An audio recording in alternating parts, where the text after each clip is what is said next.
चलिए देखते हैं, हम आपसे मिलते हैं। इसमें आपके 8.1 का पहला सवाल था नहीं, लेकिन आपको समझाना था कि चतुर्भुज का योग प्रगुण होता क्या है। चतुर्भुज के चारों अंत कोणों का जो योग होता है वो 360 अंश होता है। हमने पहले में देखा, समझा और किया उसका। अब इसमें हम समझते हैं ये सवाल जो है, अब यहाँ कह रहा है कि यदि एक समांतर चतुर्भुज के विकर्ण बराबर हो। अब हम जितना पढ़ के आए हैं, थ्योरम पीछे पढ़ के आए हैं, वहाँ इनका यूज होने वाला है। इनको पढ़ने से पहले आप एक काम करिएगा कि अगर नहीं पढ़े तो पीछे की जो क्लास में हमने चतुर्भुज क्या होता है, उसमें वर्ग, आयत, समलंब त्रिभुज जो भी था उसके बारे में उसका प्रगुण पढ़ के आइएगा, तब समझ पाएंगे आप यहाँ।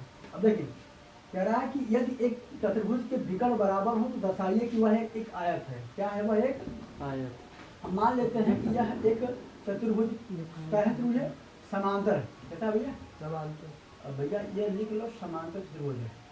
अब समांतर चतुर्भुज ये है तो हम नाम देते हैं ए, बी, सी और डी। अब ये इसके विकर्ण है, ये इसके क्या है भैया? और ये इसका विकर्ण है। तो यहाँ गिवन की बात करेंगे हम। किसकी बात करें भैया? अगर हम इसके गिवन की बात करें तो ध्यान देना कि पहली चीज तो यही कह रहा है कि A B C D is a parallel. A B C D एक समांतर चतुर्भुज है। ध्यान देना, हम इसको समांतर चतुर्भुज को शॉर्ट फॉर्म में लिखेंगे।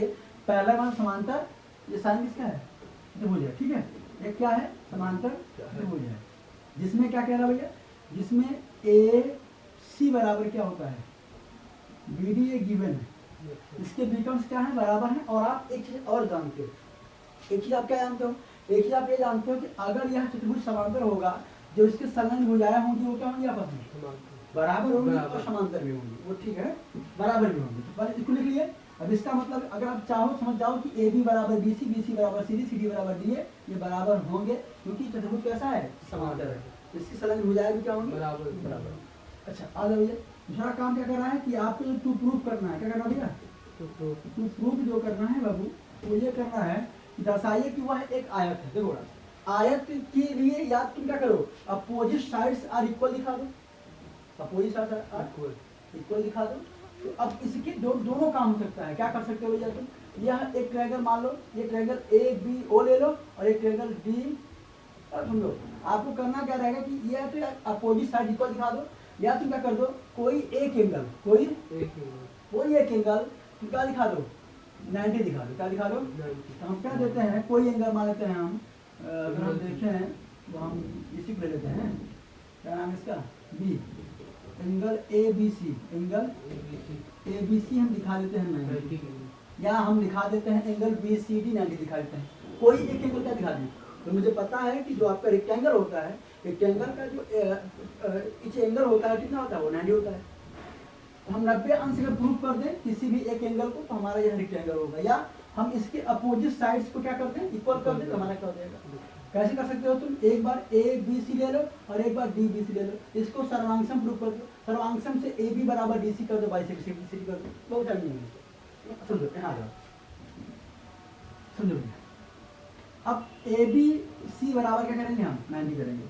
हम बात करते हैं प्रूफ की। किसकी बात करते हैं? अब हम प्रूफ की बात करेंगे। प्रूफ की बात करेंगे तो हम पहले लेते हैं, हम करते क्या है कि in triangle A B C D and triangle A B C हो गया बी सी डी, साला भुजा लगी रहनी चाहिए। त्रिभुज कौन सी? B C D. B C D, त्रिभुज ए बी सी और त्रिभुज बी सी डी में हम बात करने वाले हैं। अच्छा दूसरी बात, पहली चीज तो आप ये समझो,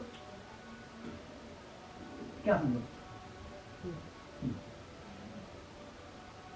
पहला काम तो आप ये देख रहे हो कि यह एक प्रकार का कौन सी त्रिभुज है? ये समांतर त्रिभुज है। कौन सा? समांतर। तो समांतर चतुर्भुज होने के नाते इसकी जो भुजा ए बी और बी सी हो क्या होगी? बराबर। ए बी बराबर क्या? यहाँ से ए बी है तो यहाँ से क्या होगा? बी सी बराबर होगी। क्यों? चूंकि चतुर्भुज ए बी सर्वांग त्रिभुज क्या होता है? समांतर त्रिभुज ए बी सी डी है। क्या है? और जब चतुर्भुज समांतर है तो इसकी जो संलग्न भुजाएं होती हैं वो क्या होती हैं? इक्वल होती हैं। इक्वल। अच्छा जी, अगला बात सुनिए। पहला काम हो गया। दूसरा काम हमने अभी दिखाया कि ए सी बराबर बी डी, हमने अभी लिखा हुआ है ऊपर में। ये विकर्ण है। क्या है ये? विकर्ण क्या होगा? दिया है भाई। हाँ, given। AC बराबर BD क्या है, गिवन है। Given। ये क्या है बाबू, given। गिवन है। दूसरी बात आप यहाँ ये ध्यान देना, दूसरी बात आप यहाँ ये ध्यान देना कि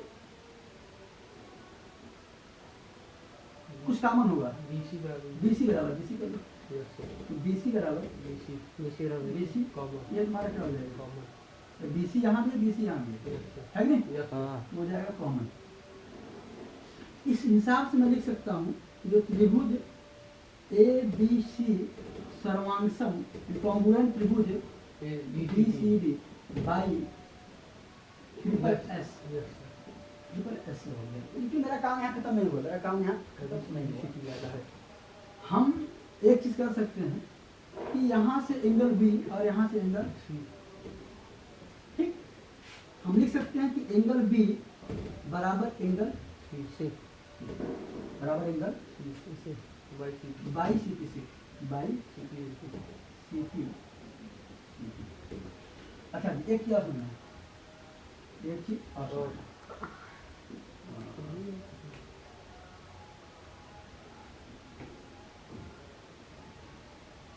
एक चीज अगर बड़ा है क्या कि यह दोनों क्या है, समांतर रेखाएं हैं। क्या है बेटा, समांतर रेखा क्योंकि पैरेललोग्राम है, यस सर पैरेललोग्राम की लाइन क्या है, कलर है। Yes. और मान लेते हैं यह ट्रांसवर्सल लाइन क्या है, सी और बी है, सी और बी तो आपको पता है ना कि जब एक ही अंतर क्षेत्र में स्थित कोण क्या होते हैं, को इंटीरियर होते हैं। क्या होते हैं, को इंटीरियर क्या होंगे ये, एक तरह से बाई सीपीसी तो होगा करेगा, एक तरह से क्या है ये, को इंटीरियर एंगल है। कौन सा, को इंटीरियर एंगल सह अंतर कोण है। कौन सा एंगल है, शांता को पता है नहीं पता है, यस सर हाँ भाई आगे पढ़ाया गया क्लासों में। yes हाँ ये समांतर रेखा इसमें एक प्रतिशत रेखा काट रही है, यह कोण बराबर होगा और इनका सम क्या होता है समान भैया, angle B plus angle C सह अंत कोणों का योग कितना हो जाएगा भैया, 180 हो जाएगा। यस अब तुम ये देखो एंगल बी बराबर एंगल सी, सी के बराबर क्या हो जाएगा, बी हो जाएगा। यस सर कैसे भैया, बाई सीपीसीटी तुमने प्रूव किया है कि Yes, एंगल sir. बी और सी बराबर है, तो हम सी के स्थान बी कर सकते हैं। Yes, sir. और हमें बी दिखाना है 90 भैया, Yes, sir. तो हम एंगल बी से 2 एंगल बी हो जाएगा ये 180 डबल करेगा, 90. हम कर देंगे 90। यस सर क्या कर देंगे इसको, 90 भैया एंगल बी कितना आ जाएगा, 90 चाहे एंगल बी लिखो चाहे लिखो एंगल ए बी सी, क्या लिखो एंगल ABC 90 डिग्री, कोई दिक्कत। सही अतः आपका जो चतुर्भुज ए बी सी डी है, चतुर्भुज ए बी सी डी ये क्या हो जाएगा, एक आयत होगा। क्या होगा, आयत एक आयत होगा। प्रूव कर दिया बेटा, क्या हो गया, प्रूव इट। तो इसको कर लीजिए, इसको कर लीजिए, ठीक है। और फिर आगे मिलेंगे हम आपसे, आज के लिए इतना ही, बाकी आपसे मिलते हैं अगले वीडियो में।